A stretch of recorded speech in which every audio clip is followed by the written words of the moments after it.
what I will say, obviously our deepest condolences go out, and our heartfelt condolences go out to the families who lost three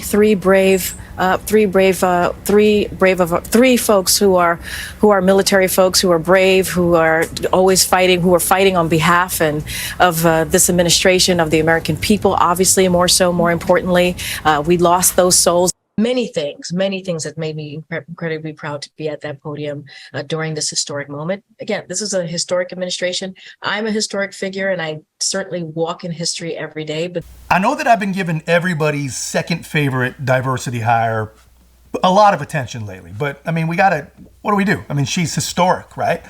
And the woman cannot tell the truth if her life depended on it. And even when she's pressed on her answers, her bad answers, which is really, really, really rare, she just lies some more. And Peter Doocy, guys, he may as well be a man on an island.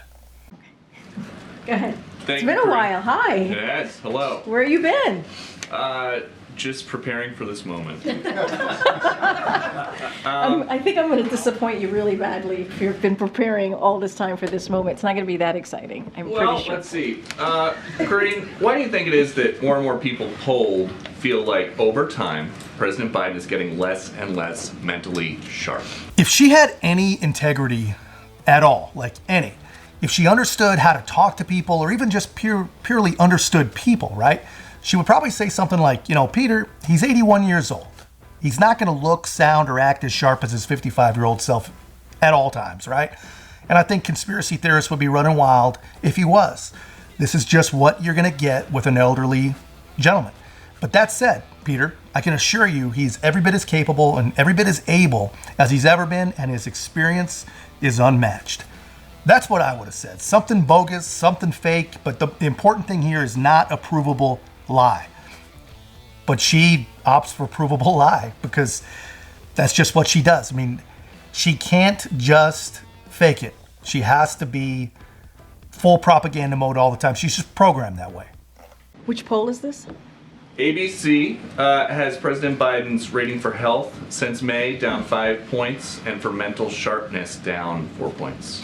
ABC needs to work on their polling. I hope that they are not paying too much for that, because there's no way that's accurate, man. Down only 4 points on mental decline. Unless it was already at 14 points, that's just not possible. There's no way that's accurate. I have to say that's a little confusing for me, because if you look at what this president has done the last 3 years, historical pieces of legislation, right? When it comes to bipartisan infrastructure deal, many presidents before, like your favorite president, had said that... Who's my favorite president? Why don't we let the American people guess? But had said, no, let me finish. You asked me a question, I'm going to... No. Let me finish. And you'll guess who I'm talking about.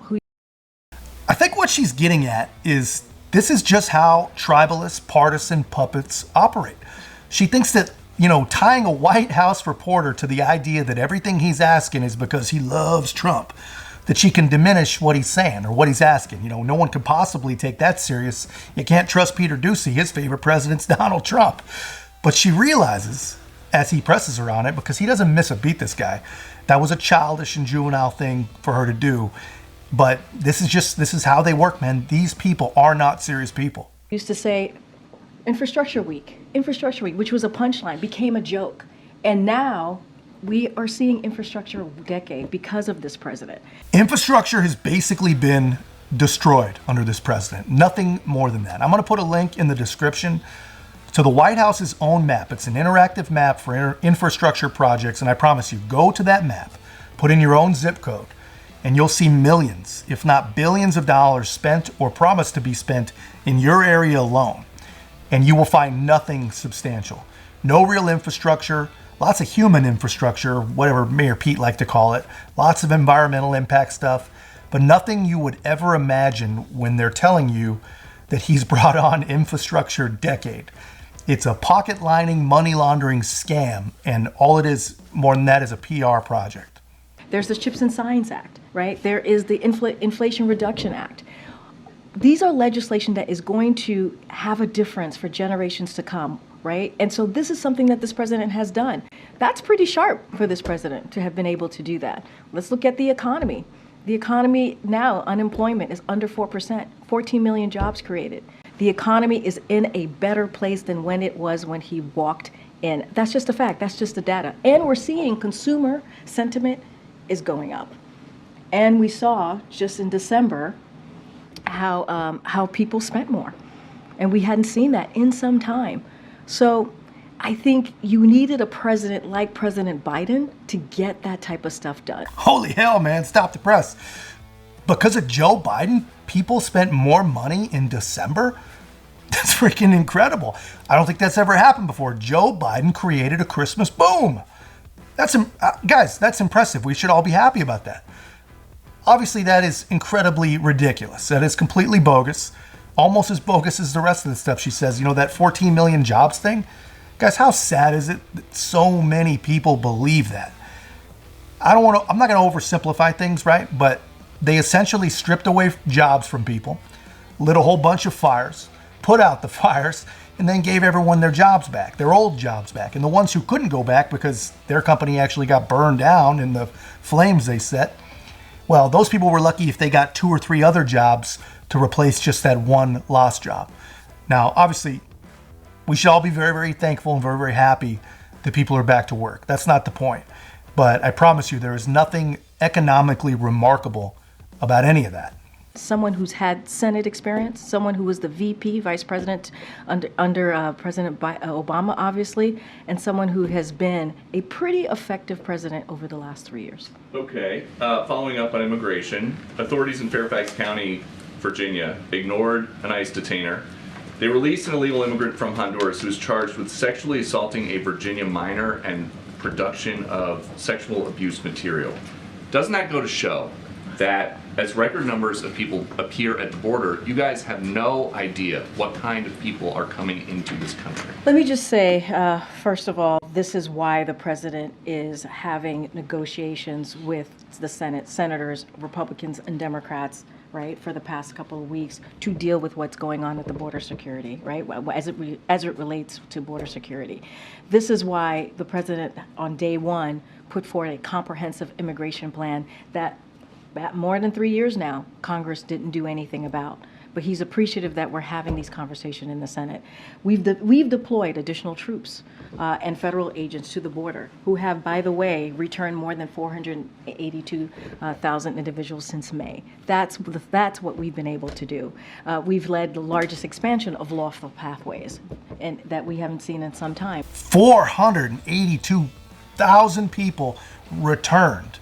Return, by the way, is fancy liberal speak for deported. They can't say the word deported. But break down the numbers real quick. Out of 3.2 million contacts, 1.7 million gotaways, this is how easy it is to trick a liberal. They hear 482,000 and they are super impressed. That is a big number, and they think to themselves, wow, they're doing great work down there. That's a lot of people. That's not even 10%. Joe Biden has essentially welcomed 90% of all border crossers to stay. And they try to frame that as a success. I mean, they just told you that's a success. That is not a success. And they take the same approach to the fact that he's been talking about the border for a couple weeks now. The problem is decades and decades old and has been an undeniable, serious issue for his last 3 years. And we're supposed to be impressed that in an election year, in the last seconds of overtime, he pretends to care now and he's talking about it. Come on. The president continues to have diplomatic conversation with Mexico, who have actually taken actions to deal with the situation. There's more work to do. There's more work to do. We understand that. We have said that. You've heard that from the president on Friday. We understand that there's more work to do. We need more resources. We need more funding, which is why we're having these negotiations on the Hill. But Republicans in the Senate is working with us. Republicans in the House are trying to get in the way. So it's up to them. Are they going to help? Are they going to actually deal with an issue or continue to move forward at a political stunt? The Republicans in the Senate that are quote unquote working with Joe, they are working against you. And the Republicans in the House, whether you like them or not, whether you're left or right, believe it or not, they're working for us. And if we're to believe any of the stuff that's leaking out of the Senate, they're about to agree on something that just caps the number of people at 5,000 people per day.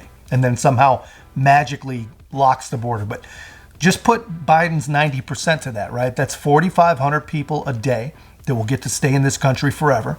That's 1.6 million people a year. That is not border enforcement. That is not border security. That is just management. That is just management. And my question is, if you can magically lock the doors at 5,000 people, why have you never once locked them yet? Not any time in our history have you ever locked that door.